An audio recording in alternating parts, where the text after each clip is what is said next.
Times మాగలం ప్రజాపక్షం doctor V Hazrat Kumar గారు ఎన్నో వేల మందికి కంటి చూపు ప్రసాదించి రోగులకు అత్యాధునిక వైద్యాన్ని అందిస్తున్నారు. నిరుపేదలకు ప్రతిరోజు ఉదయం వైద్య సేవలు ఉచితంగా అందించబడును. వెంటనే సంప్రదించండి. విజేత కంటి వైద్యశాల, కెనరా బ్యాంక్ పక్కన, బాబు ఐస్ క్రీం ఎదురువీధి, బృందావనం, నెల్లూరు. సరైన వ్యక్తిని నిర్ణయించండి.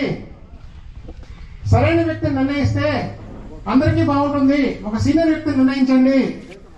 ప్రజలందరికీ అందుబాటులో ఉండే వ్యక్తి, ప్రజలందరితో సత్సంబంధాలు కలిగిన వ్యక్తిని నిర్ణయించండి అని చెప్పేసి ఆ రోజు చెప్పడం జరిగింది. అవన్నీ బేఖాతరు చేసుకుంటూ ఆయన తన ఇష్టం వచ్చిన ఒక వ్యక్తిని నిర్ణయించారు. సరే, ఓకే, జరిగిపోయింది.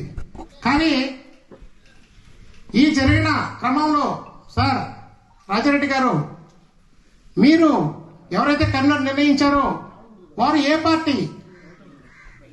2019 నుంచి 24 వైఎస్ఆర్సీపీ అధికారంలో ఉన్నప్పుడు స్థానిక సంస్థల ఎలక్షన్లో వారు ఏ పార్టీకి ఓటేశారో గుండెల మీద చేసుకుని చెప్పారండి. అలాంటి వ్యక్తిని తీసుకొచ్చారు. ఈరోజు నేను పార్టీకి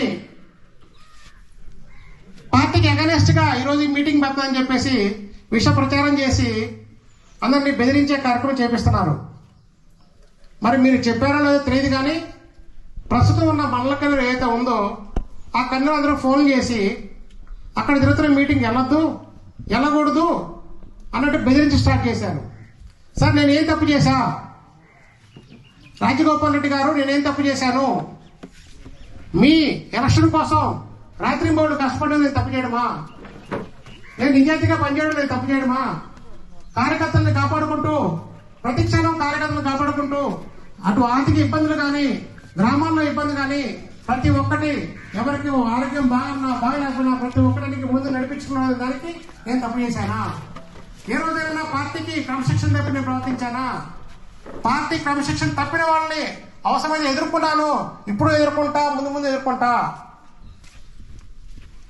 నేను ఏ తప్పు చేశానని చెప్పేసి ఈరోజు మీరు ఇది పార్టీ కార్యక్రమం కాదు, వినారెడ్డి పెట్టే ప్రోగ్రామ్ కి వెళ్ళొద్దని చెప్పేసి ఎవరైతే చెప్పించారో వాళ్ళు సూటిగా ప్రశ్నిస్తున్నాను. సార్, నిజంగా మీరు చెప్పి ఉంటే మీ సభని చెప్పండి. నేనేం తప్పు చేశానని చెప్పేసి తప్పు చేసుంటే ఓకే, వెరీ గుడ్, సస్పెండ్ చేయండి. తప్పు చేసుంటే వదిలేసుకుంటా, రాజకీయాలు చేసుకుని వ్యాపారం చేసుకుంటా, నాకేం ఇబ్బంది లేదు. ఇప్పటికీ ఉదయగిరిలో ప్రభుత్వ భవనం మండల ఆఫీసు కడుతున్నాం. దానికి దాదాపు చాలా ఖర్చు అవుతుంది.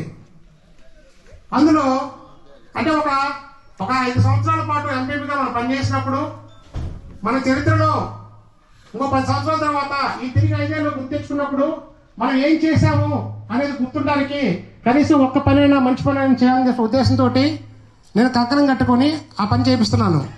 దానికి దాదాపు 15 లక్షల రూపాయలు బిల్లు అవుతుంటే 25 లక్షల రూపాయలు నాకు ఖర్చు వస్తుంది. అయినా కూడా ఎటువంటిది ఇబ్బంది లేకుండా నేను ముందు తీసుకెళ్తున్నా.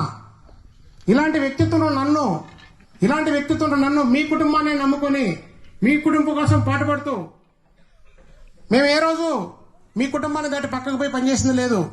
మీ కుటుంబమే పార్టీకి వ్యతిరేకంగా పనిచేస్తే ఇంకా పార్టీకి వ్యతిరేకంగా పనిచేసినా నేను పోరాడా. అలాంటి వ్యక్తిని నన్ను ఈ రకంగా నిందించడం, అవమానించడం కరెక్ట్ కాదు. ఒక స్థానికంగా ఉన్న ఎంపీపీకి, జడ్పీటీసీ చెప్పకుండా ఈరోజు పార్టీ కార్యక్రమాలు మీరు చేస్తారంటే